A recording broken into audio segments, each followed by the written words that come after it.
C'est une grande joie de vous accueillir encore une fois dans l'émission Kanguka. Mon nom est Chris Ndikumana. Nous allons commencer un nouvel enseignement que j'ai appelé la prière et le jeûne.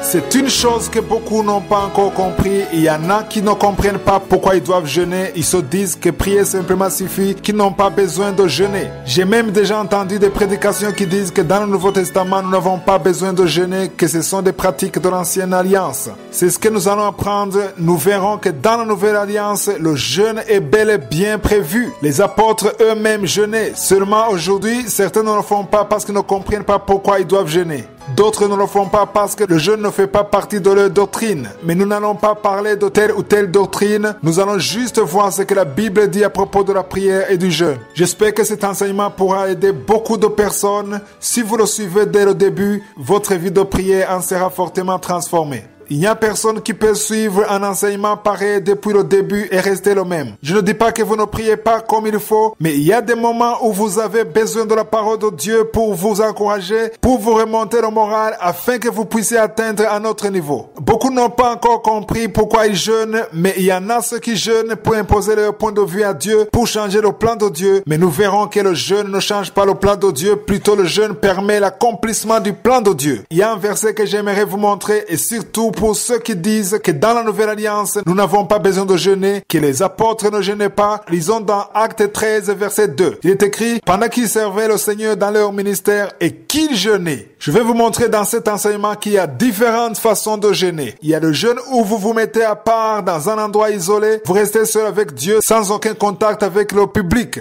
Ou alors vous jeûnez tout en continuant à servir le Seigneur comme nous venons de le lire. Vous pouvez également jeûner tout en continuant vos activités de tous les jours. Dans le verset que nous venons de lire, le Saint-Esprit dit « Mettez-moi à part Barnabas et Saül pour l'œuvre à laquelle je les ai appelés ». Comprenez donc qu'il y a plusieurs façons de jeûner. Nous le verrons au cours de cet enseignement. Le but de cet enseignement, c'est de vous montrer l'importance de la prière accompagnée par le jeûne. Si vous arrivez à le comprendre, vous verrez que c'est bien de prier car Dieu vous entend, mais jeûner est encore mieux car cela vous fait parvenir à un autre niveau spirituellement. En parcourant la Bible, nous voyons que Jésus lui-même a enseigné sur le jeûne. Il y a beaucoup de choses que nous apprendrons dans cet enseignement. C'est donc un enseignement spécial qui peut changer votre vie de prière si vous arrivez à comprendre pourquoi il faut jeûner. Je sais qu'il y a des gens qui jeûnent parmi ceux qui me suivent, mais sans savoir pourquoi ils le font. Il y a des jours où il ne s'agit qu'un programme d'une église. Parfois, on prévoit de jeûner 21 jours ou 40 jours et les gens se mettent à suivre le programme sans savoir pourquoi ils le font. J'ai récemment vu un enseignement sur YouTube. C'était un serviteur de Dieu qui a prévu un jeûne de 21 jours dans son église. Il expliquait que durant les 21 jours, tout le monde devait dormir par terre pour suivre ce que la Bible dit. Mais si nous lisons la Bible, dans l'Ancienne Alliance, nous voyons que non seulement ils dormaient par terre, mais aussi ils se couvraient du cendre et revêtaient des sacs. Donc pour ceux qui veulent suivre l'Ancien Testament, il faut procéder ainsi. Il faut vous couvrir du cendre et porter des sacs. Nous verrons que nous ne devons pas suivre à la lettre les choses physiques selon l'Ancien Testament, mais nous verrons que le jeûne ne concerne pas uniquement le corps physique, mais nous avons besoin surtout d'un autre niveau de révélation pour pouvoir nous mettre à part pour Dieu. Ceux qui choisissent de faire comme dans l'Ancien Testament ou pendant le jeûne, ils dormaient par terre. Ils disent ainsi qu'ils suivent ce que dit la parole de Dieu. Il y a même ceux qui disent qu'il est interdit de se laver dans un moment de jeûne. Je ne sais pas si vous l'avez déjà entendu. En d'autres mots, ils considèrent beaucoup le jeûne du point de vue physique, ce qui fait que le jeûne pour eux ressemble à un deuil. Quand Jésus a parlé de jeûne, le jeûne dont il a parlé est très différent de ce qu'ils disent. Dans Matthieu 6, verset 16, Jésus dit « Lorsque vous jeûnez, ne prenez pas un air triste comme les hypocrites. Votre jeûne ne doit pas être une chose que tout le monde remarque. Ne soyez pas dans l'affliction à cause de votre état pour que tout le monde vous demande ce qui ne va pas, pour que vous puissiez dire à ceux qui vous demandent que vous faites un jeûne de 40 jours. Jésus dit que ce sont les hypocrites qui font ça. Je ne sais pas si vous avez déjà remarqué que même les serviteurs de Dieu qui le font, il y en a qui disent dans les croisades qu'ils viennent de passer 40 jours de jeûne, qu'ils viennent de sortir d'un jeûne et cela fait des jours qu'ils n'ont rien mangé ou rien bu. La tendance est de montrer qu'ils sont tellement spirituels parce qu'ils jeûnent. Dans le verset, Jésus a dit, ils se rendent le visage tout défait pour montrer aux hommes qu'ils jeûnent.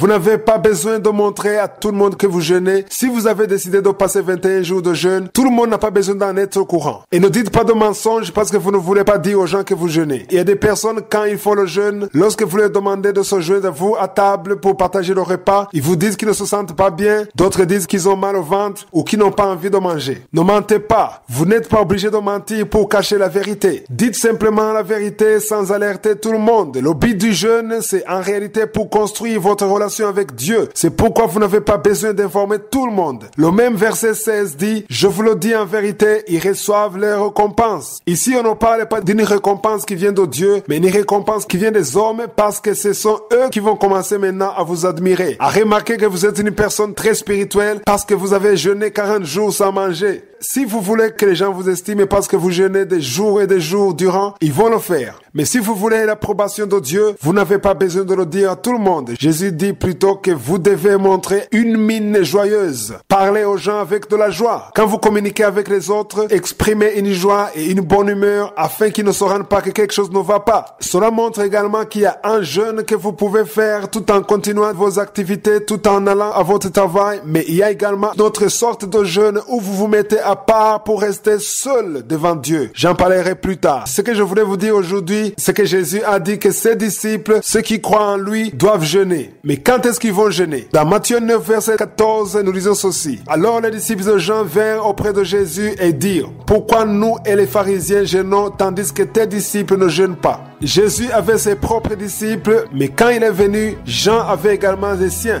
La parole de Jésus est la plus importante car c'est elle qui révèle quand il faut jeûner. Dans Matthieu 9, verset 14, où il est écrit, alors les disciples de Jean vinrent auprès de Jésus et dirent, pourquoi nous et les pharisiens jeûnons-nous tandis que tes disciples ne jeûnent point? Au verset 15, Jésus leur répond, les amis de l'époux peuvent-ils s'affliger pendant que l'époux est avec eux? En d'autres mots, qui sont les amis de l'époux? Ce sont tous les disciples de Jésus. Jeûner veut dire se priver de la nourriture volontairement, non pas parce que vous n'avez pas de quoi manger, mais parce que vous avez choisi de ne pas manger. C'est un sacrifice que vous faites. Jésus voulait leur dire que ses disciples n'avaient pas besoin de jeûner alors qu'il était encore là, que ses disciples le voyaient tous les jours. Ce verset se termine ainsi. Les jours viendront où l'époux leur sera enlevé et alors ils jeûneront. Je ne sais pas si vous avez remarqué que la réponse de Jésus nous éclaire beaucoup sur le pourquoi nous devons jeûner. Je veux vraiment qu'à partir de cet enseignement, vous compreniez pourquoi le jeûne est nécessaire. Il y a beaucoup de personnes qui jeûnent sans savoir pourquoi ils jeûnent. Il y en a d'autres qui le font parce qu'ils ont un fardeau qu'ils veulent soumettre à Dieu, une prière spéciale, mais il est important de savoir pourquoi nous jeûnons. Jésus a donné une réponse très claire. Il était en train de montrer qu'il était près d'eux. S'ils avaient besoin de quelque chose, ils n'avaient qu'à le lui dire, puisqu'il était avec eux. Il n'y a donc aucune raison de se torturer, de se faire souffrir, de se priver de la nourriture, alors que Jésus était avec eux physiquement. Ils pouvaient le toucher s'ils voulaient. Ils pouvaient parler avec lui. Ils pouvaient converser avec lui. Ils étaient avec lui. Jésus leur disait que le moment viendra où il sera enlevé. C'est alors qu'ils pourront jeûner. Il était en train de dire qu'ils jeûneront quand il ne sera plus à côté d'eux physiquement, parce qu'ils ne pourront plus le toucher, lui dire tout ce qu'ils veulent physiquement, le voir tel qu'ils le voyaient avant. Pour voir Jésus, il faudra que les disciples soient en esprit. En d'autres mots, jeûner vous amène dans un autre endroit, un autre niveau spirituel pour que votre esprit et l'esprit de Dieu soient connectés. Pendant le jeûne, vous ne nourrissez pas la chair, vous vous privez de manger alors que vous en avez envie dans le seul but de vous éloigner des distractions, de vous rapprocher de Dieu parce qu'il n'y a aucun autre moyen de vous rapprocher de lui. Vous faites cela parce qu'il est parti. S'il était toujours présent physiquement, nous n'aurions plus besoin de jeûner. Mais puisqu'il est parti et que nous avons besoin de lui, nous devons jeûner afin que nous soyons en communion avec lui. Cependant, j'aimerais bien clarifier ceci. Je ne suis pas en train de dire que Dieu entend seulement ceux qui sont dans le jeûne. Si vous priez en dehors du jeûne, Dieu vous entend également et il vous répond. Je veux que vous le compreniez et que vous ne tombiez pas dans le piège de croire qu'il n'y a qu'avec le jeûne que Dieu pourra vous entendre. Dieu vous entendra toujours si vous priez en esprit et en vérité. Si vous priez en ayant une foi ferme, Dieu vous entend. Mais le jeûne vous fait arriver à un autre niveau. C'est un plus par rapport à une prière ordinaire. La prière du jeûne est différente d'une prière ordinaire. Jeûner vous fait passer à une autre dimension spirituelle. Spirituellement parlant, il y a un niveau où Satan peut vous atteindre et un autre niveau où il ne peut jamais vous atteindre. Tout est question de niveau. Que même lorsque vous ne jeûnez pas, Dieu vous entend et il vous répond. Mais il y a un autre niveau où vous avez besoin de jeûner. Les niveaux de prière sont différents. Nous le verrons au cours de cet enseignement. Il y a un niveau ordinaire où vous obtenez des choses ordinaires, mais il y a un autre niveau où vous ne pouvez rien obtenir à moins de faire le jeûne. Je l'ai dit au début que les gens doivent comprendre que la prière faite dans le jeûne ne change pas le plan de Dieu. La prière accompagnée par le jeûne ne pousse pas Dieu à faire le contraire de ce qu'il veut faire. Plutôt plutôt la prière accompagnée par le jeûne pousse Dieu à faire ce que lui-même veut faire. Il y a des choses que Dieu veut accomplir dans nos vies qui ne sont jamais accomplies à cause de notre niveau de foi. La prière accompagnée par le jeûne augmente notre niveau de foi, notre niveau de prière. Pour jeûner, il faut avoir de la foi. Vous ne pouvez pas jeûner sans la foi. Toute personne qui jeûne, qui désire volontairement ne pas manger, qui se met à part, cela veut dire qu'il a compris la force de la prière. Lisons donc dans Matthieu chapitre 17. Voyons où Jésus a expliqué la puissance de la prière accompagnée par le jeûne. Lisons du verset 1 à 5. Je vais d'abord lire la première partie. Il est écrit: 6 jours après, Jésus prit avec lui Pierre, Jacques et Jean, son frère, et il les conduisit à l'écart sur une haute montagne. J'ai déjà expliqué cela dans cette émission. Je vous ai déjà dit que chaque fois qu'on parle d'une montagne, c'est un symbole biblique de la prière. Jésus est venu et a pris parmi les 12 disciples, 3 seulement, les a amenés à la montagne. Les 9 autres sont restés dans leurs tâches quotidiennes, priant pour les malades, chassant les démons, faisant tout ce qu'ils faisaient avant. Mais il y a 3 disciples qu'il a choisis. Je ne sais pas si vous avez déjà remarqué que Jésus choisissait toujours les 3, Jean, Jacques et Pierre. Et c'est à eux qu'il a laissé son église. Et même quand Paul a été converti, ce sont les 3 qui l'ont accueilli. La Bible les appelle les piliers de l'église. J'aimerais vous dire qu'aussi longtemps que vous aurez une vie de prière, il y a des choses que vous connaîtrez que les autres ignorent. Vous aurez des révélations que les autres n'ont pas. Je vais continuer à lire du verset 2 à 5. Il est écrit: il fut transfiguré devant eux, son visage resplendit comme le soleil et ses vêtements devinrent blancs comme la lumière. Et voici Moïse et Élie leur apparurent, s'entretenaient avec lui. Pierre, prenant la parole, dit à Jésus: Seigneur, il est bon que nous soyons ici. Si tu le veux, je te dresserai ici 3 tentes, une pour toi, une pour Moïse et une pour Élie. Comme il parlait encore, une nuée lumineuse les couvrit. Et voici une voix fit entendre de la nuée ces paroles: celui-ci est mon fils bien-aimé en qui j'ai mis toute mon affection, écoutez-le. En d'autres mots, Dieu leur disait de ne pas comparer Moïse et Élie à Jésus, car Jésus est supérieur à eux. C'est incomparable. Le verset 6 continue en disant: lorsqu'ils entendirent cette voix, les disciples tombèrent sur leurs faces et furent saisis d'une grande frayeur. Ce que je voulais qu'on comprenne, c'est qu'ils étaient en train de voir des choses spéciales, alors que les autres 9 étaient en bas. De la même façon, lorsque vous vous mettez à part avec Dieu, il y a un autre niveau que vous atteignez. Il y a des révélations que Dieu vous donne que les autres n'ont pas parce qu'ils continuent à mener leur vie comme d'habitude. Il est donc important que vous ayez toujours un temps pour vous rapprocher de la montagne de Dieu, là où il pourra vous donner des révélations spéciales. Au verset 14, on nous dit qu'ils sont descendus et ont trouvé une foule qui les attendait. Il est important que nous comprenions tous pourquoi nous gênons. Beaucoup de personnes le font dans l'ignorance, d'autres ne le font pas du tout parce qu'ils ne savent pas que c'est nécessaire de le faire. Nous avons déjà compris que le jeûne apporte une autre chose dans notre vie. Nous continuerons dans cet enseignement à voir la bonne façon de faire le jeûne. Je vous donnerai des conseils par rapport à l'expérience que j'ai moi-même acquise et aussi selon la parole de Dieu. Hier, nous étions en train de dire que Jésus est descendu de la montagne en compagnie de Pierre, Jean et Jacques. Ils ont trouvé les autres disciples en train de faire leur travail quotidien. Prier pour les malades, chasser les démons. Mais il y a un problème. Ils n'ont pas pu chasser le démon qui était dans une seule personne. Il y a des démons qui peuvent sortir facilement et d'autres qui refusent de sortir. Pourquoi refusent-ils? C'est parce que les démons n'ont pas tous la même force, de la même façon que les problèmes que nous avons n'ont pas tous le même poids à nos yeux. C'est comme cela que les démons, eux aussi, n'ont pas la même puissance. J'expliquerai cela la semaine prochaine. J'aimerais d'abord que l'on comprenne ce qui s'est passé. Ils ont pu chasser les démons de toutes les autres personnes, sauf un seul jeune qui n'a pas pu être délivré. Lisons dans Matthieu chapitre 17, verset 17. Il est écrit: race incrédule et perverse, répondit Jésus, jusqu'à quand serai-je avec vous? Jusqu'à quand vous supporterai-je? Amenez-le-moi ici.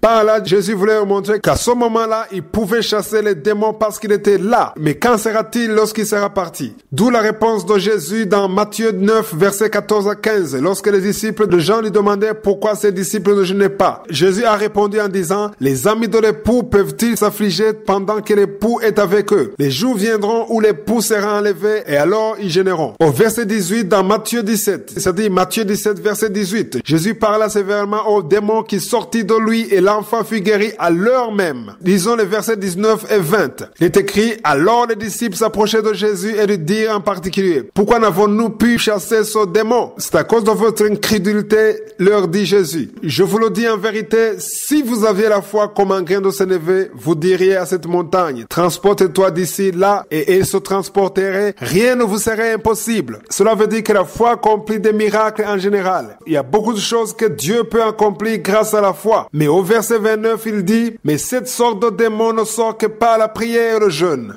En d'autres mots, les disciples de Jésus ne jeûnaient pas comme nous l'avons lu dans Matthieu chapitre 9. Ils mangeaient tous les jours. C'est pourquoi il y a des démons qui pouvaient chasser et un autre qui a résisté. Pourquoi celui-là a résisté alors que Jésus a dit dans Jean 14, 12 à 14 que ceux qui croient en lui le feront. Ce qui a fait que Jésus a pu y arriver, c'est parce qu'il jeûnait. Il avait passé 40 jours de jeûne et tous les jours, il passait la nuit sur la montagne des Oliviers en priant. Jésus priait, il jeûnait, il était à un autre niveau spirituel. C'est pourquoi ses disciples n'ont pas pu délivrer le jeune homme et que seul Jésus l'a pu. Au verset 21, il est bien expliqué que cette sorte de démon ne sort que par la prière et le jeûne. Il y a des problèmes pour lesquels vous pouvez juste prier et d'autres qui demandent que vous jeûniez pour que vous puissiez atteindre un autre niveau spirituel. Le but de cet enseignement, c'est de faire comprendre aux gens pourquoi nous prions. J'ai déjà enseigné sur la prière, mais je n'avais pas encore enseigné sur le bienfait du jeûne. J'ai déjà dit qu'il y a des gens qui jeûnent sans savoir pourquoi ils le font. Si vous parvenez à suivre toutes les parties de cet enseignement, vous comprendrez pourquoi une personne qui prie a besoin de jeûner de temps en temps. Vous ne pouvez pas jeûner souvent avant d'avoir compris pourquoi vous le faites. J'ai déjà expliqué que lorsque vous priez seulement sans jeûner, je ne dis pas que Dieu ne vous entend pas, Dieu vous entend. Votre foi peut faire en sorte que vous obteniez ce que vous voulez, mais nous avons également lu ce que Jésus a dit quand il a parlé d'un genre de démon qui ne sort que par la prière et le jeûne. Il y a deux choses, la prière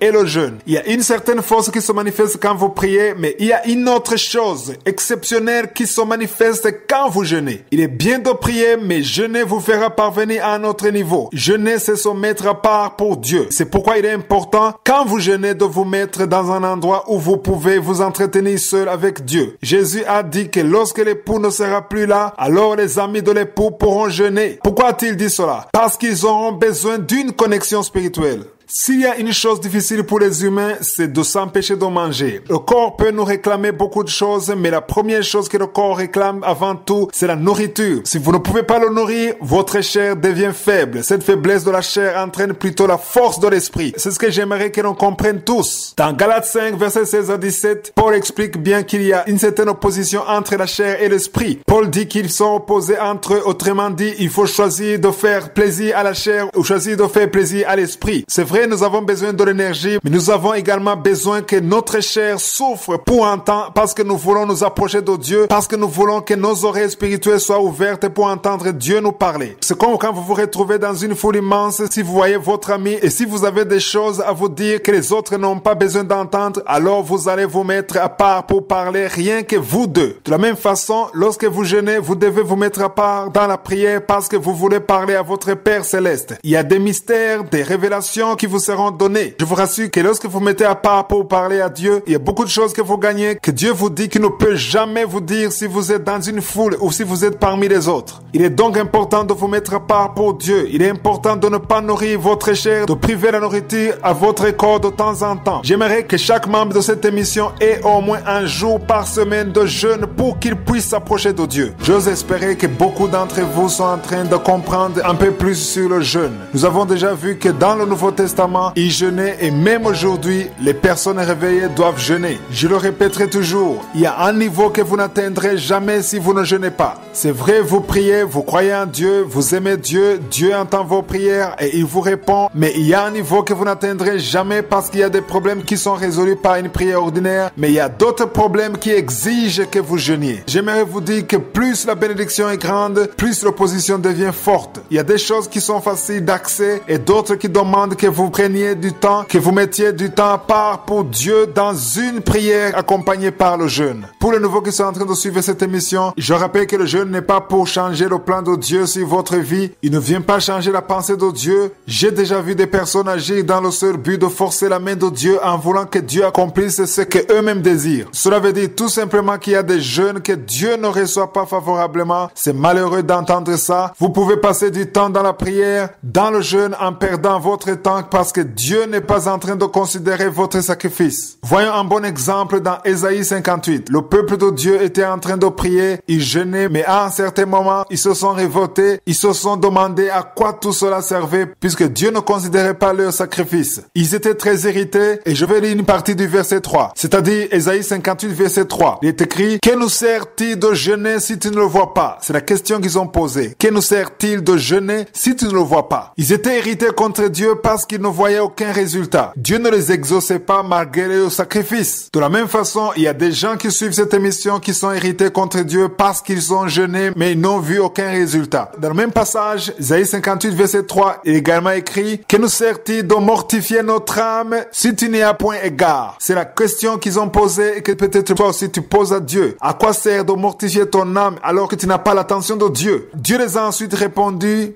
et il leur a dit: voici le jour de votre jeûne. Vous vous livrez à vos penchants et vous traitez durement tous vos mercenaires. Dieu voulait leur dire qu'ils ont leur propre penchant. Il leur reprochait de ne pas vouloir accepter sa volonté. Chaque fois que vous priez sans accepter la volonté de Dieu, sans vouloir vous soumettre à Dieu, à son plan pour votre vie, alors vous perdez votre temps. N'allez pas devant Dieu en espérant que Dieu fasse les choses comme vous le voulez, en espérant que Dieu suive les penchants de votre cœur. Ce jeûne n'aura aucun effet, aucun impact. Si vous décidez de jeûner, allez-y, mais tout en étant humble. Demandez ce que vous voulez à Dieu. Il n'y a rien de mal à demander à Dieu ce qu'on veut, mais dites-le tout en sachant que si ce n'est pas sa volonté, vous êtes prêt à tout laisser tomber. À ce moment, votre jeûne aura un impact sur votre vie. Au verset 4, c'est-à-dire Isaïe 58 verset 4, il est écrit: voici vous jeûnez pour disputer et vous querellez, pour frapper méchamment du poing. Vous ne jeûnez pas comme vous levez le jour, pour que votre voix soit entendue en haut. En d'autres mots, il est en train de leur dire que le jeûne est efficace lorsqu'il y a la sanctification. Vous ne pouvez pas jeûner ayant une vie de débauche, une vie de péché et espérer que votre jeûne a un impact. Ce jeûne n'a aucune force devant Dieu. Le jeûne va avec la justice, la sanctification, la repentance. C'est pourquoi le verset 5 continue en disant: est-ce là le jeûne auquel je prends plaisir? Au jour où l'homme humilie son âme, courber sa tête comme un jonc et se coucher sur le sac et la cendre. Est-ce là ce que tu appelles un jeûne, un jour agréable à l'Éternel? Par ce passage, j'aimerais que vous compreniez que ce n'est ni votre sacrifice, ni le nombre de jours que vous jeûnez qui impressionne Dieu, mais c'est votre cœur, c'est la position de votre cœur qui fait que votre jeûne a ou non un impact. Il y a des jeûnes qui n'ont aucun impact, aucune considération aux yeux de Dieu parce que Dieu ne le reçoit pas favorablement. Nous l'avons lu dans Ésaïe 58, le verset 5 dit ceci: est-ce là le jeûne auquel je prends plaisir, un jour où l'homme humilie son âme, courber sa tête comme un jonc et se coucher sur le sac et la cendre? Est-ce là ce que tu appelles un jeûne, un jour agréable à l'Éternel? En d'autres mots, Dieu était en train de leur dire que même s'ils se revêtent des sacs, même s'ils s'humilient, même s'ils se couchent par terre, Dieu ne considère pas ce jeûne aussi longtemps qu'ils vivent dans le péché, qu'ils n'ont pas d'amour dans leur cœur. Nous l'avons lu au verset 4 qui dit: voici vous jeûnez pour disputer et vous querellez, pour frapper méchamment du poing. Vous ne jeûnez pas comme vous le faites ce jour, pour que votre voix soit entendue en haut. Au verset 6, il leur montre le jeûne auquel il prend plaisir et il dit ceci: voici le jeûne auquel je prends plaisir. Détache les chaînes de la méchanceté, dénoue les liens de la servitude, renvoie libre les opprimés et que l'on rompe toute espèce de joug. Ici, il était en train de leur dire qu'il faut plutôt aider ceux qui sont dans le besoin, prier pour les autres, manifester l'amour, se soucier des autres. Il était en train de leur demander de se soucier des autres. Au verset 7, il dit ceci: partage ton pain avec celui qui a faim et fais entrer dans ta maison le malheureux sans asile. Si tu vois un homme nu, couvre-le et ne te détourne pas de ton semblable. Manifestez l'amour autour de vous. Si vous faites cela, alors Dieu sera favorable à votre prière. Vous pouvez passer 40 jours de jeûne alors que vous ne vous souciez de personne, alors que vous ne partagez pas votre pain avec celui qui a faim, alors que vous n'avez pas d'amour dans votre cœur, vous détestez tout le monde, vous répondez mal aux gens, vous êtes arrogant, vous vivez dans le péché. Tout ce temps que vous perdez dans le jeûne, vous êtes en train de vous faire souffrir pour rien. Ce jeûne n'a aucun impact. Je vous ai parlé au début de cet enseignement d'une prédication que j'ai vue sur YouTube, un prédicateur qui disait aux gens qu'il fallait qu'ils dorment par terre. Mais la meilleure chose à faire, ce n'est pas de faire souffrir votre corps. La meilleure chose à faire, c'est plutôt de sanctifier votre corps, c'est de se repentir. S'il y a une voix qui vous accuse, repentez-vous d'abord, soyez en bon terme avec Dieu, manifestez l'amour autour de vous. Il faut que Dieu voie l'amour dans votre cœur, la justice, la sanctification, l'humilité. C'est ce genre de jeûne qui aura un impact. Ce sont des choses que l'on ne vous dira pas souvent car on vous dit juste qu'il y a un programme de jeûne pour 21 jours ou 40 jours, qu'il ne faut pas manger ou qu'il faut juste boire de l'eau. Mais on ne vous dit que des choses superficielles, techniques, sans jamais mettre l'accent sur l'essentiel. Devant Dieu, l'essentiel, ce n'est pas de se faire souffrir physiquement, de dormir dans la cendre, de se couvrir de sacs. Ce n'est pas le nombre de jours que vous jeûnez, mais la première chose qui compte, c'est votre cœur. C'est lui qui a de la valeur aux yeux de Dieu. Beaucoup de jeûnes n'ont aucun impact parce que Dieu Dieu vous regarde et vous voit tel qu'il a vu ces Israélites qui jeûnaient, qui s'humiliaient, qui dormaient par terre dans la cendre, qui se couvraient de sacs alors qu'ils n'avaient pas du tout l'amour dans leur cœur. Ils se querellaient tout le temps, ils se détestaient, il y avait des histoires de jalousie entre eux, ils n'avaient pas du tout l'amour les uns pour les autres, chacun ne considérait que ses propres intérêts, ils ne s'intéressaient ni aux veuves, ni aux orphelins, ni aux pauvres. Jésus nous a demandé de nous aimer les uns les autres. C'est comme cela que les disciples étaient reconnus. Ainsi, si vous voulez que Jésus vienne vous trouver dans votre jeûne, commencez par manifester l'amour autour de vous. N'aimez pas seulement votre femme, votre mari ou vos enfants, mais aimez également les autres personnes qui n'ont pas de lien sanguin avec vous. C'est là que vous aurez manifesté l'amour que vous avez pour Jésus. Rappelez-vous que nous sommes les ambassadeurs de Jésus. Nous représentons Jésus dans son monde. Nous devons manifester son amour. C'est à ce moment que notre jeûne aura un impact. C'est bien de prier, mais il y a des fois où la prière demande d'être accompagnée par le jeûne. Voyons un exemple de la Bible. Vous connaissez sans doute le passage de Daniel 10. J'aime beaucoup Daniel car c'était une personne qui avait réellement compris la puissance de la prière. Il priait pour chaque personne, il priait et même quand il a vu que c'était le temps de l'accomplissement de la promesse de Dieu, il s'est mis à prier. Il avait compris que pour que les promesses de Dieu soient accomplies, il faut prier. Daniel m'a beaucoup appris parce que souvent, nous les enfants de Dieu, lorsque nous attendons que ce que Dieu a dit s'accomplisse, lorsque nous voyons déjà les signes, alors nous nous disons que nous n'avons plus qu'à attendre l'accomplissement. Mais Daniel avait compris que lorsque Dieu a parlé d'une chose et que si la chose doit se produire, c'est plutôt le moment de prier. Beaucoup de personnes pensent qu'ils doivent jeûner lorsqu'il y a des problèmes, mais vous pouvez également jeûner afin que les promesses de Dieu se manifestent. Nous le verrons dans les prochaines émissions. Dans Daniel chapitre 9, c'était l'année de règne de Darius. Daniel est allé lire dans le livre les promesses de Dieu. Ce livre disait qu'après 70 ans, le temps de la captivité serait écoulé. Ils ont été esclaves pendant 70 ans. Il a vu que d'après la prophétie de Jérémie, il était temps que le peuple de Dieu soit libre. Dans Daniel 9, verset 3, nous lisons ceci. Je tournai ma face vers le Seigneur Dieu afin de recourir à la prière et aux supplications en jeûnant et en prenant le sac et la cendre. Je ne sais pas si vous comprenez ce passage, mais la première fois que j'ai lu cela, je me suis dit que si ça avait été moi, j'aurais été très content et excité, puis je me serais contenté de rendre grâce à Dieu parce qu'il était temps que la promesse de Dieu soit accomplie. C'est vrai, c'était le temps de Dieu, mais Daniel savait également ce qui se passe dans le monde spirituel. Il est important de comprendre ce qui se passe dans le monde spirituel. Même si le temps de Dieu arrive pour que sa promesse s'accomplisse, la prière est nécessaire. Et il peut même arriver que vous fassiez le jeûne s'il le faut. Daniel a alors compris et il est allé devant Dieu en le suppliant. Il s'est même couvert de sacs et de cendres. Cela m'a beaucoup appris. Il a prié, il a jeûné et Dieu l'a visité. Le passage que je voulais qu'on lise essentiellement, ce n'est pas Daniel 9, mais c'est Daniel 10. C'est la 3e année du règne de Cyrus. Le premier verset dit, la 3e année de Cyrus, roi de Perse, une parole fut révélée à Daniel qu'on nommait Belteshazzar. Cette parole qui est véritable annonce une grande calamité. Cette fois-ci, Daniel n'a pas entendu de bonnes nouvelles, mais il a entendu une calamité qui devait arriver au peuple de Dieu. Le passage dit, il fut attentif à cette parole et il eut l'intelligence de la vision. Les versets 2 et 3 disent aussi, en ce temps-là, moi, Daniel, je fus 3 semaines dans le deuil. Je ne mangeais aucun mets délicat, il n'entra ni viande ni vin dans ma bouche, et je ne mangeais point jusqu'à ce que les 3 semaines fussent accomplies. C'est pourquoi il y a des gens qui veulent suivre ce que Daniel a fait pendant son jeûne.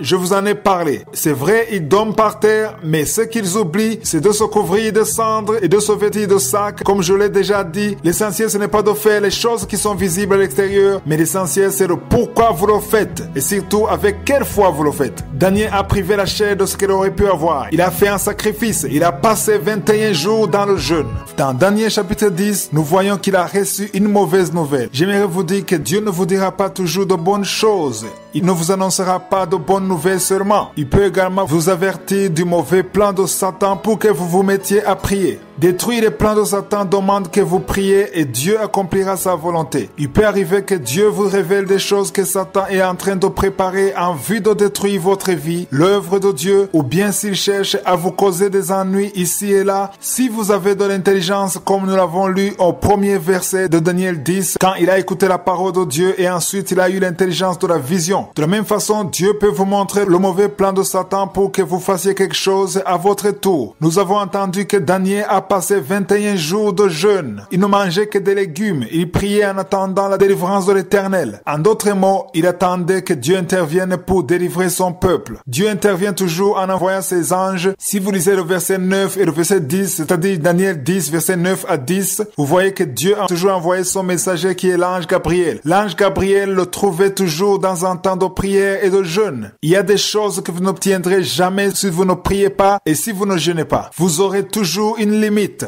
Retournons au chapitre 10. Lisons les versets 10 à 11. Il est écrit, « Et voici, il me toucha et secoua mes genoux et mes mains. Puis il me dit, Daniel, homme bien-aimé, sois attentif aux paroles que je vais te dire et tiens-toi debout à la place où tu es, car je suis maintenant envoyé vers toi. » Lorsqu'il m'y ainsi parlé, je me tins debout en tremblant. Je continue à lire au verset 12. Il est écrit, « Daniel, ne crains rien, car dès le premier jour où tu as eu à cœur de comprendre et de t'humilier devant ton Dieu, tes paroles ont été entendues. » J'aimerais vous dire que lorsque vous priez et que vous jeûnez, vos paroles ne sont pas entendues au 20e jour et au 15e jour. Vos paroles sont entendues dès le premier jour. C'est ce que nous venons de lire. Dès le premier jour, lorsque vous êtes préparés, étant à la fois sanctifiés devant Dieu, Dieu entend vos paroles. Mais cela demande que vous soyez fervents. Dans le verset, il est dit, « C'est à cause de tes paroles que je viens. » J'aimerais vous dire que si vous êtes persévérants, ce sont vos paroles qui vous apporteront la réponse que vous attendez. Au verset 13, c'est-à-dire Daniel 10, 13, il est dit, « Le chef du royaume de Perse m'a résisté 21 jours. Mais voici Michaël, l'un des principaux chefs, est venu à mon secours et je suis demeuré là auprès des rois de Perse. » Je veux que vous sachiez que l'ange Michaël a pu le délivrer parce qu'il a persévéré dans la prière durant tous ces 21 jours. Si Daniel n'avait pas jeûné, l'ange Gabriel n'aurait jamais pu passer parce que Michaël n'aurait pas intervenu. La réponse de Dieu ne serait jamais parvenue à Daniel. Je vous ai déjà parlé du chapitre 9, là où Daniel s'est souvenu de la prophétie de Jérémie qui parlait de la fin de la captivité. Cela n'a pas empêché Daniel de prier afin que ce que Dieu a sorti soit accompli comme il l'a dit. Il a compris qu'il était temps pour lui de prier, de jeûner, de se couvrir de sac et de dormir dans la cendre. Jeûner et prier veut donc dire qu'il y a un autre niveau que vous voulez atteindre spirituellement. Par contre, dans Daniel chapitre 10, on nous dit qu'il a reçu une mauvaise nouvelle et qu'il a aussi prié et jeûné. La première fois, il a jeûné pour que la volonté de Dieu soit accomplie. La deuxième fois, il a jeûné pour empêcher que le plan de Satan soit accompli. La prière est nécessaire pour que ce que Dieu a prévu soit accompli. Jeûner ne change pas le plan de Dieu ou les pensées de Dieu à votre égard. Mais le jeûne fait que le plan de Dieu soit accompli. Il est donc important de savoir que vous ne devez pas jeûner pour bloquer le plan de Dieu, pour que ce que vous voulez dans votre nature charnelle soit accompli, mais vous devriez jeûner pour ce que Dieu a prévu soit accompli dans votre vie. Comme je l'ai déjà dit, beaucoup ne jeûnent pas parce qu'ils n'ont pas encore compris pourquoi ils doivent le faire. D'autres le font par coutume sans savoir pourquoi ils le font. Il est donc important de savoir pourquoi vous jeûnez. Dans l'enseignement de 2 semaines passées, nous avons vu dans la Bible l'explication que donne Jésus à propos du jeûne. Nous avons déjà vu dans le livre des Actes des Apôtres que même les apôtres jeûnaient. Dans l'Ancien comme dans le Nouveau Testament, on jeûnait. Et même de nos jours, les personnes réveillées jeûnent. Il est nécessaire de jeûner. Nous l'avons vu dans Matthieu chapitre 17. Il y a une autre sorte de démon que vous ne pourrez jamais vaincre à moins de faire le jeûne. Il y a des choses que vous obtiendrez comme ça sans la prière. Il y en a d'autres que vous obtiendrez en priant seulement sans faire le jeûne. Mais il y a d'autres qui demandent que non seulement vous priez, mais aussi que vous jeûniez, que vous atteigniez un autre niveau de foi pour que vous puissiez affronter les démons qui sont à son niveau. C'est ce que je vais expliquer demain. Nous retournerons dans Daniel chapitre 10. J'aimerais que vous sachiez que les puissances qui combattent contre nous sont à des niveaux différents. Beaucoup ne comprennent pas comment fonctionne le diable et les niveaux différents du diable. Mais laissez-moi vous dire qu'il y a des caporaux, des capitaines, des commandants, des généraux. Les niveaux sont différents. C'est pourquoi chaque opposition que vous subissez de la part de l'ennemi est conforme à votre niveau de bénédiction. C'est une chose que nous devons comprendre. Plus votre bénédiction est grande, plus Satan mettra toute son énergie pour la bloquer. Si par exemple vous allez à la guerre et que vous vous rendez compte que vos adversaires n'ont que des pierres et des bâtons pour vous combattre, vous ne prendrez jamais des armes lourdes pour vous défendre. Ça serait du gaspillage. De la même façon, votre niveau de bénédiction détermine le niveau d'attaque que Satan va utiliser. Nous devons le comprendre tous et sachez toujours qu'il y a un bon plan que Dieu a formé sur votre vie et un autre que Satan a sur votre vie. Dans Daniel 10, nous avons vu comment Daniel avait entendu qu'une calamité menaçait le peuple de Dieu. Il a alors choisi de jeûner. Il a passé plusieurs jours dans la prière prière et le jeûne. Lisons chapitre 10. Quand il était en train de prier, l'ange Gabriel lui est apparu et lui a donné un message. Je vous invite à lire tout le chapitre à la fin de cette émission. Ce que j'aimerais que vous sachiez,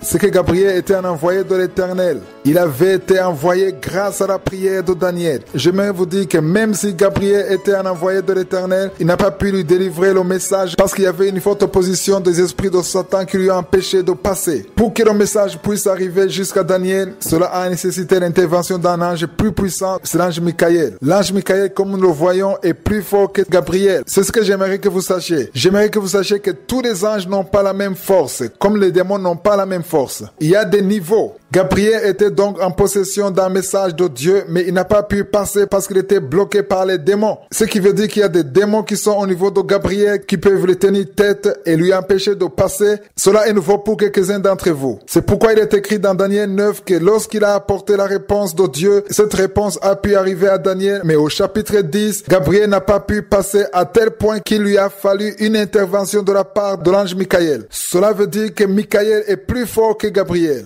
J'aimerais que l'on comprenne que l'intervention a été rendue possible à cause de la prière de Daniel. Sachez que vous pouvez prier pour une chose sans voir le résultat ou l'aboutissement de ce pourquoi vous avez prié, alors que c'est le plan de Dieu que cela arrive. Cela demande que vous atteigniez un autre niveau, que vous priez et jeûniez, non pour changer le plan de Dieu, mais pour que le plan de Dieu soit accompli. Il y a des réponses qui n'arriveront pas à cause de notre niveau de prière, notre niveau de foi. Il y a des prières que j'appelle des prières ordinaires et des prières de jeûne qui ont une autre force parce que vous vous êtes privé de ce qui fait du bien à votre chair pour vous mettre à part pour Dieu. Ainsi, vous atteignez un autre niveau. C'est là où il y a une intervention de Dieu par rapport à la bénédiction que vous attendez. Tout dépend du niveau de la bénédiction que vous attendez. Aussi longtemps que la bénédiction est grande, alors l'opposition sera aussi grande. Dans Daniel 10, verset 12, il est écrit: Daniel, ne crains rien, car dès le premier jour que tu as eu à cœur de comprendre et de t'humilier devant ton Dieu, tes paroles ont été entendues et c'est à cause de tes paroles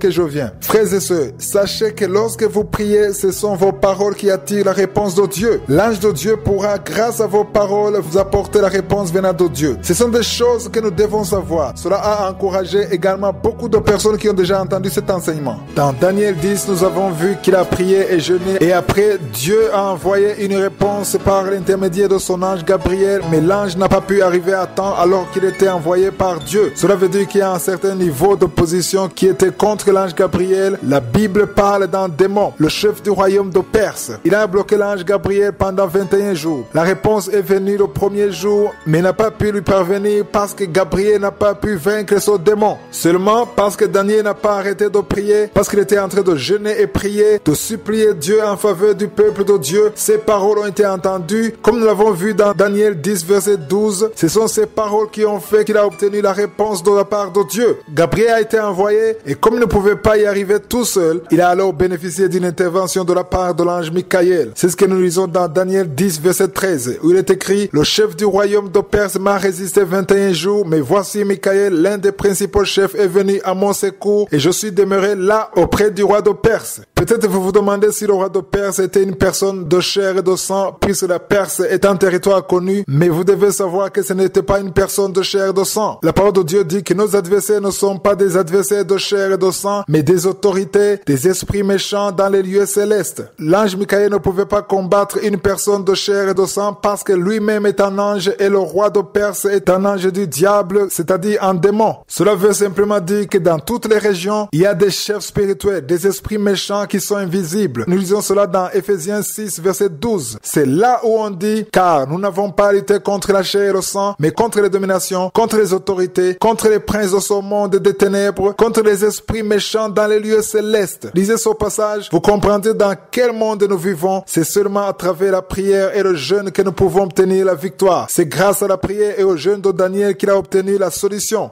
Et aussi à cause de sa justice, sa piété, sa sanctification, car comme nous avons lu dans Daniel 9, il a d'abord commencé à se sanctifier. Nous l'avons lu précédemment que c'est important d'être sanctifié dans son cœur avant de faire le jeûne. Grâce à la foi et à la persévérance de Daniel, l'ange Gabriel n'est pas retourné en arrière, mais Dieu a envoyé un autre ange plus puissant qui est Michael. Sachez que le problème que vous avez, celui que vous n'arrivez pas à résoudre, même si vous savez que c'est la volonté de Dieu que ça soit résolu, et même si Dieu l'a confirmé, si la solution n'arrive pas, peut-être c'est Gabriel qui n'arrive pas à avancer. J'aimerais vous dire que si vous continuez, si vous persévérez, si vous jeûnez, la volonté de Dieu sera finalement accomplie. Dieu enverra un ange plus puissant que Gabriel. Il enverra Michael pour qu'il vienne au secours de Gabriel. Sachez que les anges travaillent en fonction de notre prière, en fonction de notre motivation, de notre foi. Continuez à prier. Si cela ne marche pas, jeûnez et ayez foi en Dieu. Croyez que ce que Dieu a dit sera finalement accompli. Si un ange ne peut pas avancer, Dieu enverra un autre ange plus puissant pour une intervention afin que sa volonté soit accomplie dans votre vie. Nous continuons avec l'enseignement que j'ai appelé la prière et le jeûne. Aujourd'hui, j'aimerais encore revenir sur l'histoire de Daniel. J'espère que vous avez pu lire tout le chapitre car nous ne pouvons pas le faire au cours de cette émission. Notre temps est limité. Si vous avez le temps, lisez Daniel 9, tout le chapitre ainsi que chapitre 10. Vous verrez comment Dieu a combattu à travers la prière de Daniel. Il y a ceux qui disent que nous sommes dans un temps de repos, que Jésus a tout accompli sur la croix. Mais laissez-moi vous dire que Jésus a vaincu à la croix afin que nous puissions marcher dans la victoire qu'il nous a donnée. Marcher dans la victoire ne signifie pas que nous ne devons pas combattre. La parole de Dieu dit que nous ne luttons pas contre les ennemis de chair et de sang. C'est dans Éphésiens chapitre 12. Il est écrit, car nous n'avons pas à lutter contre la chair et le sang, mais contre les dominations, contre les autorités, contre les princes de ce monde de ténèbres, contre les esprits méchants dans les lieux célestes. Ce n'est pas un combat physique que nous sommes en train de mener, mais c'est un combat spirituel. J'aimerais que vous sachiez que lorsque vous obtenez une victoire dans le monde spirituel, cela est visible même à l'extérieur. La victoire spirituelle est visible physiquement. Beaucoup de personnes ne le savent pas. Les personnes qui marchent dans le plan de Dieu ont obtenu la victoire depuis longtemps. Si aujourd'hui vous êtes en train de suivre cette émission, Dieu m'avait déjà parlé il y a longtemps, il y a 20 ans. Mais entre-temps, beaucoup de choses se sont passées. Le découragement, la confusion, la prière, le jeûne, beaucoup d'oppositions se sont mises au travers de mon chemin pour que le plan de Dieu ne puisse s'accomplir. C'est comme dans le cas d'une femme enceinte. Elle peut rencontrer des menaces physiques qui veulent empêcher que l'enfant soit né. De la même façon, les promesses de Dieu ou la paix de Dieu grandissent au fur et à mesure, mais les oppositions ne peuvent pas manquer. Le premier combat que nous menons, c'est le combat de la foi. Combattre pour que la volonté de Dieu soit accomplie. Vous devez savoir qu'il y a des choses que Dieu a prévues qui n'arriveront jamais parce que vous ne priez pas. Lorsque vous n'avez pas une vie de prière, il y a des choses qui ne voient jamais le jour alors qu'elles étaient dans le plan de Dieu. La prière, c'est la clé. Elle ouvre le ciel. C'est pourquoi Jésus a dit à Pierre qu'il lui donne la clé du royaume. Cela veut dire que la prière ouvre la porte sur ce que Dieu a prévu dans notre vie. Si vous ne priez pas, il y a des choses que vous obtiendrez comme ça sans prier et d'autres qui demanderont que vous vous mettiez à part pour prier afin que Dieu puisse agir à travers votre prière. Mais il y en a d'autres qui demanderont que vous vous mettiez à part pour supplier.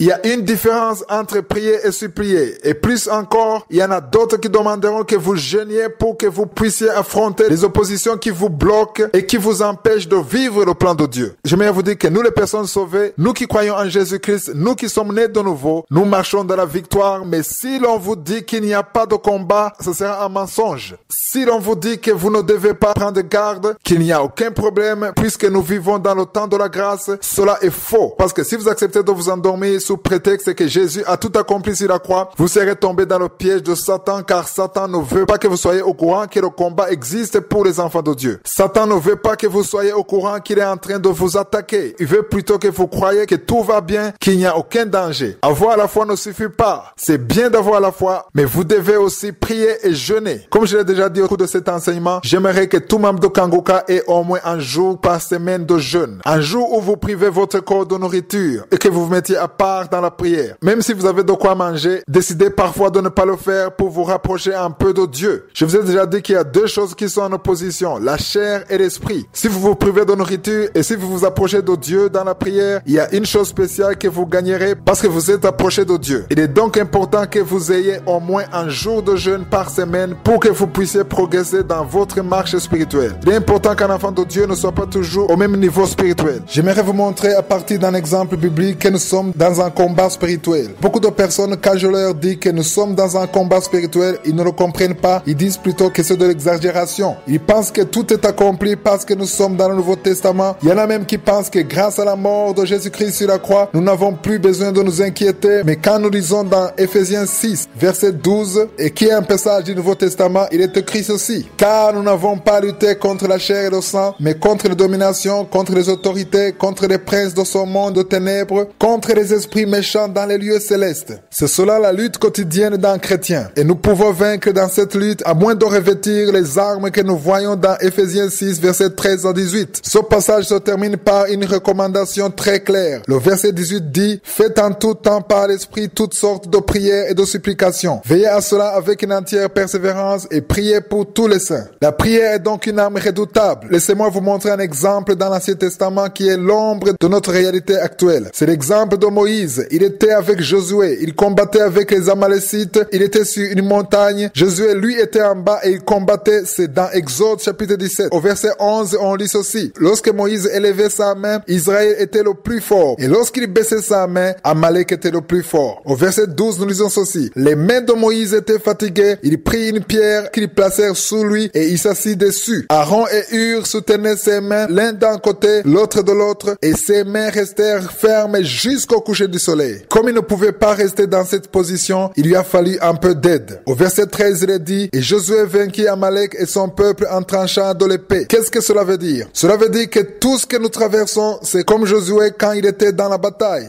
Nous ne combattons pas contre les Amalécites, bien sûr, mais contre les esprits méchants qui sont contre le peuple de Dieu. Ce que vous devez savoir, c'est que la victoire que nous pouvons obtenir n'est pas visible dans le monde physique, mais elle est une réalité dans le monde spirituel. Quand Moïse avait les mains levées vers le ciel, Josué remportait la victoire. Cela veut dire que nous aussi, nous remportons la victoire lorsque nous prions tous les jours, car avoir les mains levées signifie prier tous les jours. C'est pourquoi je vous dis toujours, selon la devise de Kanguka, que nous devons prier tous les jours. Ne priez pas uniquement lorsque vous avez des problèmes, mais priez tous les jours, priez sans cesse. La parole de Dieu nous exhorte dans 1 Thessaloniciens chapitre 5 verset 17 de prier sans cesse. Mais il y a des jours où vous avez non seulement besoin de prier, mais aussi de jeûner. Lorsque vous jeûnez, cela veut dire que vous avez atteint un autre niveau et Satan ne peut que fuir loin de vous. Il y a des démons qui ne fuiront jamais votre vie parce que vous ne prenez jamais le temps de jeûner. Il y a des jours où vous devez jeûner et vous approcher de Dieu pour atteindre un autre niveau. C'est là que vous obtiendrez la victoire selon la volonté de Dieu pour votre vie. Je vais aujourd'hui vous parler d'Élie. Il m'a beaucoup appris sur la prière et la persévérance dans la prière. Il est l'un des personnages de la Bible qui m'a inspiré en ce qui concerne la prière. J'aimerais qu'on lise dans Jacques 5, versets 16 à 18. Il est écrit, « Confessez donc vos péchés les uns aux autres, priez les uns pour les autres, afin que vous soyez guéris. La prière fervente du juste a une grande efficacité. » J'aimerais beaucoup insister sur le mot « fervente ». Une prière fervente est une prière puissante, une prière spéciale. La prière faite avec toute ton énergie, tout ton cœur, toute ta volonté. J'aimerais vous dire que toutes les prières ne se ressemblent pas. C'est vrai, tout le monde peut prier, mais il y a des prières froides. Je vous donne un exemple simple. Vous pouvez prier alors que vous n'avez aucune envie de prier, juste pour tranquilliser votre esprit, comme quelqu'un qui prie et il arrive que vous dormiez alors que vous êtes en train de prier. Je ne sais pas si ça vous est déjà arrivé. Cette prière n'a aucune force. C'est pourquoi la prière doit être une chose pour laquelle vous vous êtes préparé. La prière est efficace lorsque vous êtes connecté. Vous avez besoin avant tout d'avoir la foi pour prier. Une prière faite sans la foi est inefficace. Il y a des prières qui sont bâties sur la peur. Peut-être vous avez rencontré une difficulté quelque part, que ce soit dans votre entreprise, ou dans votre ministère, ou dans votre mariage, et vous vous mettez alors à prier avec la peur. Vous avez peur de ce qui pourrait vous arriver. Une prière faite dans ces conditions n'a pas d'impact. Mais une prière efficace est une prière fervente, une prière dans laquelle vous croyez que Dieu va agir, une prière dans laquelle vous croyez que ce qui est impossible aux hommes est possible à Dieu, une prière dans laquelle vous croyez que si l'ange Gabriel envoyé pour vous sauver échoue, il y a un autre ange plus puissant comme Michael qui viendra à votre secours. Une prière basée sur la volonté de Dieu, c'est la prière fervente et elle dit qu'elle a une grande efficacité. Elle a un plus grand impact plutôt qu'une prière faite de lamentation, une prière où vous accusez Dieu, où vous lui demandez pourquoi il ne vous répond pas alors qu'il semble être favorable aux autres. Il y a même des gens qui prient en menaçant Dieu, en lui disant que s'il ne les exauce pas, ils arrêtent de prier. Dieu a besoin que vous soyez humble dans la prière. J'aimerais expliquer un peu le passage que nous avons lu dans Daniel chapitre 9 verset 3. Il est écrit, « Je tournai ma face vers le Seigneur Dieu afin de recourir à la prière et aux supplications en jeûnant et en prenant le sac et la cendre. » Ce que cela veut dire, c'est qu'aujourd'hui, nous n'avons plus besoin de faire tout cela. Nous n'avons plus besoin de dormir dans la cendre ou de se couvrir de sac. C'était juste un signe d'humilité. Faire une prière fervente ne signifie pas que vous venez donner des ordres à Dieu. Il y a des gens qui disent qu'ils vont faire une prière puissante, mais en donnant des ordres à Dieu. En lui disant que s'il a dit ceci, alors il doit faire cela et ils utilisent leur propre énergie et l'orgueil déborde leur cœur. Une telle prière n'a aucun impact. Une prière qui a une grande efficacité, c'est une prière d'une une personne qui est humble devant Dieu, qui marche sous la main puissante de Dieu, qui prie en demandant que seule la volonté de Dieu soit accomplie, qui prie en confessant la puissance de Dieu et qui s'attend à ce que Dieu accomplisse ce que lui-même a prévu de faire. C'est une prière qui a une grande efficacité. Il y a des choses qui ne vous seront jamais accessibles parce que vous priez juste pour prier, parce que vous n'y mettez pas votre cœur. Nous étions en train de lire dans Jacques chapitre 5 verset 16. Je parlais de la prière fervente du juste. Quand je parle du juste, je ne parle pas d'une personne qui ne commet jamais de péché, mais c'est une personne qui marche dans la sanctification. Une personne qui, même si elle commet un péché, elle se répand facilement. Une personne qui est en communion avec Dieu. Aujourd'hui, une personne juste, c'est une personne qui a accepté Jésus-Christ dans sa vie et qui croit en lui. La parole de Dieu dit que la prière de cette personne a une grande efficacité. Pourquoi cela? Parce qu'il y a dedans une grande ferveur. Je vous ai parlé hier d'une prière qui n'a pas de ferveur. J'aimerais vous dire que vous ne devez pas prier juste pour prier, mais prier en voulant converser avec Dieu, en donnant du temps à Dieu. Dieu veut que vous lui accordiez votre temps. Laissez tomber ce que vous êtes en train de faire. Laissez votre sommeil de côté et allez devant Dieu. Parlez-lui et rendez-lui grâce pour sa bonté, sa splendeur. Souvenez-vous de tout ce qu'il a déjà fait dans le passé et louez-le de toute votre force. Lisons dans Jacques chapitre 5 verset 17 à 18. Élie était un homme de la même nature que nous. Il pria avec instance pour qu'il ne plût point et il ne tomba point de pluie sur la terre pendant 3 ans et 6 mois. Puis il pria de nouveau et le ciel donna de la pluie et la terre produisit son fruit. Par ce passage, j'aimerais que vous compreniez que la pluie s'est arrêtée parce qu'Élie a prié. La même pluie est de nouveau tombée grâce à la prière d'Élie. C'était une personne de chair et de sang comme toi et moi. Il est venu au monde comme nous tous. J'aime beaucoup le verset 17 où il est écrit « Élie était un homme de la même nature que nous ». Ce que j'aimerais ajouter, c'est qu'aujourd'hui, il y a une chose que nous avons qu'Élie n'avait pas. Nous sommes sauvés, nous avons été délivrés grâce au sang de Jésus-Christ. Élie priait en son nom, mais moi aujourd'hui, je ne prie pas en mon nom, mais je prie dans le nom de Jésus-Christ, le Fils du Dieu vivant. Dans Hébreux 7:25, nous disons ceci. C'est aussi pour cela que Jésus peut sauver parfaitement tous ceux qui s'approchent de Dieu par lui, étant toujours vivant pour intercéder en leur faveur. Élie lui-même était sacrificateur, mais aujourd'hui nous avons un souverain sacrificateur supérieur à tous les autres. Il prie pour nous et il intercède pour nous. Il fait parvenir notre prière au Père. Et ce souverain sacrificateur, c'est Jésus-Christ lui-même. Cela veut dire que nous avons une autre force dans le nom de Jésus. Une force qui est supérieure à celle d'Élie. C'est une force qu'Élie n'avait pas. Mais vous voyez quand même qu'il a prié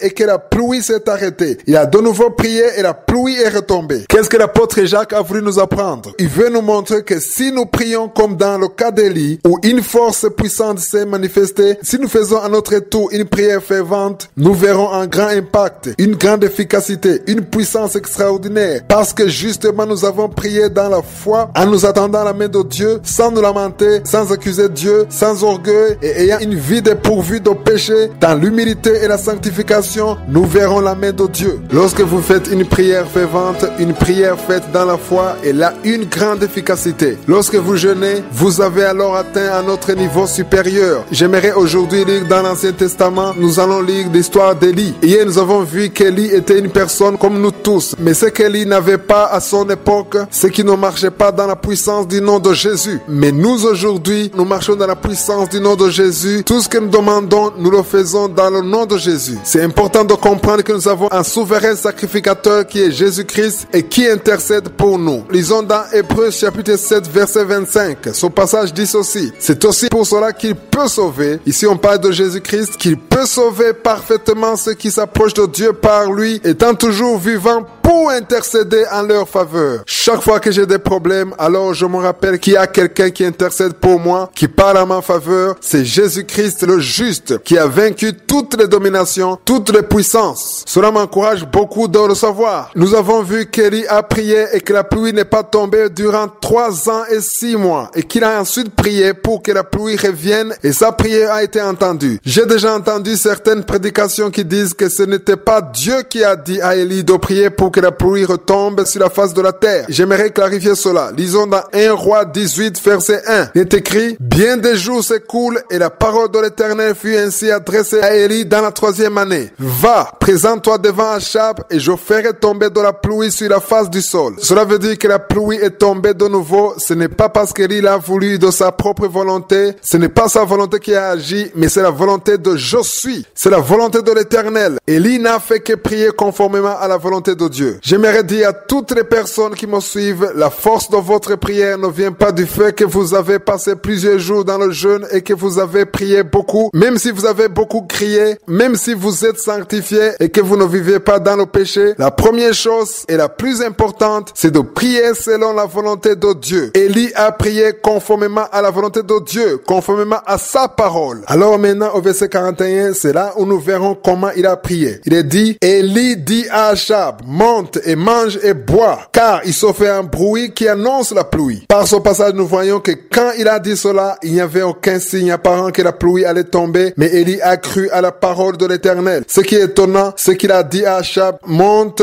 mange et bois, car il se fait un bruit qui annonce la pluie. Il a dit ça avant même qu'il pleuve. Au verset 42, il est dit ceci, Achab montant pour manger et pour boire, mais Élie monta au sommet du Carmel et se pencha contre terre. Il mit son visage entre ses genoux. Il y a une révélation extraordinaire concernant l'attitude de deux personnes. L'un c'est Achab et l'autre c'est Élie. L'un est monté pour manger et boire, c'est-à-dire Achab. En d'autres mots, il est allé satisfaire sa chair. L'autre est allé à la montagne pour prier et jeûner, c'est-à-dire Élie. Nous voyons deux types d'attitudes que nous rencontrons chez toute personne qui croit en Dieu. Nous avons lu dans 1 Roi 18, 42. J'aimerais rappeler que Dieu a dit à Élie d'aller se présenter devant Achab et ainsi il fera tomber la pluie sur la face de la terre. Élie a dit à Achab que la pluie allait tomber, non pas parce qu'il avait vu la pluie, mais parce qu'il croyait en la parole de Dieu. Le verset 42 dit, Achab montant pour manger et pour boire, mais Élie monta au sommet du Carmel et en se penchant contre terre, il mit son visage entre ses genoux. Ce que nous devons comprendre à partir de ce verset, c'est qu'Achab est l'image de la chair, tandis qu'Élie est l'image de l'esprit. Vous qui êtes en train de m'écouter, vous avez en vous deux types de personnalités. Celui qui est dirigé par l'esprit et celui qui est dirigé par la chair. Le but de la chair, c'est de manger, de boire et de s'amuser. Mais l'esprit cherche toujours la volonté de Dieu. Lorsque vous êtes en train de prier, si vous jeûnez, vous avez pris la forme d'Élie. Mais si vous ne faites que vous amuser, alors vous êtes comme Achab. Vous n'avez qu'à choisir. Si vous voulez avoir ce qui vient de Dieu, si vous voulez avoir les bénédictions de Dieu, choisissez d'être comme Élie. Allez à la montagne de Dieu. Je ne suis pas en train de vous dire d'aller chercher une montagne comme un lieu de prière, mais une montagne est un symbole biblique de la prière. Prenez du temps seul avec Dieu, ayez une vie de prière, cherchez la face de l'Éternel et suppliez-le. Au verset 43 et 45, on lit ceci. Élie a dit à son serviteur, monte, regarde du côté de la mer. Le serviteur monta, il regarda et dit, il n'y a rien. Élie dit 7 fois, retourne. À la 7e fois, il dit, voici un petit nuage qui s'élève de la mer et qui est comme la pomme d'une main d'un homme. Élie dit, monte et dit à Achab, attelle et descend afin que la pluie ne t'arrête pas. En peu d'instants, le ciel s'obscurcit par les nuages, le vent s'établit et il y eut une forte pluie. Achab montant sur son char et partit pour Jezreel. Jezreel est l'image même de notre destination. Vous tous qui êtes en train de m'écouter, vous avez chacun votre propre destination. Achab est parti à Jezreel sur son char et Élie aussi avait besoin d'aller à Jezreel. Mais Achab était parti avant Élie. Le verset 46 dit, et la main de l'Éternel fut sur Élie qui se saignit les reins et courut devant Achab jusqu'à l'entrée de Jezreel. Lisez bien ce verset. Élie courut avec ses propres pieds et il a dépassé Achab qui était sur son char. Essayez de vous demander comment une personne qui est à pied peut-être dépasser une autre qui se déplace avec son char. Tout simplement parce que la main de l'Éternel était sur Élie. Il venait de la montagne de Dieu, plein de sa grâce, de son onction, de sa puissance. Il avait fait une prière fervente, pleine de foi. La main de l'Éternel était sur lui. C'est pourquoi il a pu dépasser Achab qui se déplaçait avec son char. Achab n'avait fait que manger et boire. Élie a pu ainsi atteindre Jezreel avant Achab. Ça dépasse l'entendement. Quelqu'un qui court dépasse celui qui est dans un char. Si vous avez une vie de prière, si vous restez dans la présence de Dieu, si vous prenez du temps dans le jeûne, vous pourrez faire ce que les autres ne peuvent pas faire. Vous pourrez faire des exploits. Les gens s'étonneront toujours de ce que vous faites, car la main de Dieu sera sur vous. Je vais vous donner 5 conseils selon les questions que plusieurs me posent sur le jeûne. Le premier conseil, j'en ai déjà parlé dans cette émission et c'est pourquoi je vais vous donner les versets bibliques comme référence. Le premier conseil, c'est le conseil que Jésus lui-même a donné. Nous l'avons lu dans Matthieu 6, verset 16. Jésus a dit ceci. Lorsque vous jeûnez, ne prenez pas un air triste comme les hypocrites qui se rendent le visage tout défait pour montrer aux hommes qu'ils jeûnent. Je vous le dis en vérité, ils reçoivent leur récompense. Lorsque vous jeûnez, vous avez besoin de discrétion car c'est votre intimité entre vous et votre Dieu. Cela veut dire que vous pouvez jeûner tout en continuant vos activités quotidiennes, votre travail. Vous n'avez donc pas besoin de dire que vous êtes en train de faire. Vous n'avez pas non plus besoin de mentir sur pourquoi vous ne mangez pas. Il faut également savoir que lorsque vous jeûnez, vous devez également prier. J'ai déjà vu des gens qui jeûnent mais qui ne prennent pas le temps de prier. Ils ne mangent pas, ils ne boivent pas, mais ils ne prient pas non plus. Rappelez-vous que vous jeûnez pour vous rapprocher de Dieu, pour être en communion avec Dieu. Le deuxième conseil que j'aimerais donner, nous l'avons vu dans Ésaïe chapitre 58 verset 4. Lorsque vous jeûnez, vous avez besoin avant tout d'être sanctifié. Vous ne pouvez pas jeûner et en même temps vivre dans le péché. Ce verset montre clairement que lorsque vous jeûnez, Dieu a besoin de votre cœur. Le troisième conseil, c'est que vous ne pouvez pas jeûner alors que vous n'avez pas l'amour dans votre cœur. Nous l'avons déjà vu dans Ésaïe 58 verset 7. J'espère que vous êtes en train de noter tous ces versets pour que vous puissiez les lire attentivement. Ce verset montre que le jeûne que Dieu aime, c'est quand vous partagez avec les autres ce que vous avez. C'est quand vous vous souciez des pauvres, des orphelins, des sans-abri. Lorsque vous vous souciez des pauvres, alors vous êtes en train de manifester l'amour de Dieu. Jésus dit que si nous manifestons l'amour les uns pour les autres, alors tout le monde saura que nous sommes ses disciples. Si vous n'aidez personne, si vous n'avez pas d'amour pour les autres, si vous ne partagez pas ce que vous avez avec les autres, votre jeûne n'aura aucun impact. Une personne qui jeûne doit manifester l'amour, se soucier des autres, aider ceux qui sont dans le besoin. C'est là où votre jeûne aura un impact. Le quatrième conseil, c'est que vous avez besoin de l'humilité pour que votre jeûne ait un impact. C'est très important d'avoir l'humilité quand vous jeûnez. J'ai déjà vu des gens qui jeûnent, mais sans avoir dans leur cœur l'humilité. Ils racontent à tout le monde qu'ils viennent de passer 40 jours de jeûne juste pour les impressionner, pour que les autres les considèrent comme des gens très spirituels. Je ne demande d'avoir l'humilité et n'allez pas non plus devant Dieu pour lui donner des ordres en lui disant ce qu'il doit faire. Vous devez vous humilier devant Dieu comme Daniel l'a fait dans Daniel chapitre 9 verset 3. Il a pris le sac et la cendre, non pas parce qu'il vivait dans la pauvreté, mais comme un signe d'humilité. Une prière de jeûne sans humilité n'a aucun impact. Le cinquième conseil concerne la façon dont vous pouvez jeûner. Beaucoup m'ont posé la question de savoir combien de jours il faut. Certains veulent imiter les autres ou prendre des exemples bibliques tels que le jeûne de Jésus qui a duré 40 jours. J'aimerais vous demander de ne pas imiter les autres. Soyez conduits par votre cœur qui désire avant tout vous approcher de Dieu et soyez guidés par le Saint-Esprit. Mais vous pouvez apprendre des autres. Il y a deux choses différentes, apprendre et imiter. Si vous avez un programme de 21 jours dans votre église et si vous n'avez jamais jeûné, commencez par apprendre. Commencez lentement. Apprenez à jeûner progressivement. Ne commencez pas tout de suite par 21 jours si votre corps n'est pas habitué au jeûne. Il y en a d'autres qui me demandent si c'est nécessaire de boire de l'eau. Moi, personnellement, je conseille aux gens de boire de l'eau lorsqu'ils jeûnent. Si vous avez décidé de faire 3 jours sans manger, vous pouvez boire de l'eau parce que votre corps a besoin d'énergie pour pouvoir prier. Il y a des gens qui font 40 jours de jeûne. Il peut arriver qu'ils soient tellement affaiblis et qu'ils ne peuvent même pas prier. Le but, ce n'est pas de vous affaiblir complètement, mais c'est de pouvoir prier tout en étant connecté à Dieu. Il est primordial d'avoir de l'énergie pour pouvoir prier. Que Jésus vous protège. J'espère que cet enseignement vous a aidé. Si c'est le cas, partagez-le avec les autres. Un jour, ils vous remercieront. Passez une bonne journée.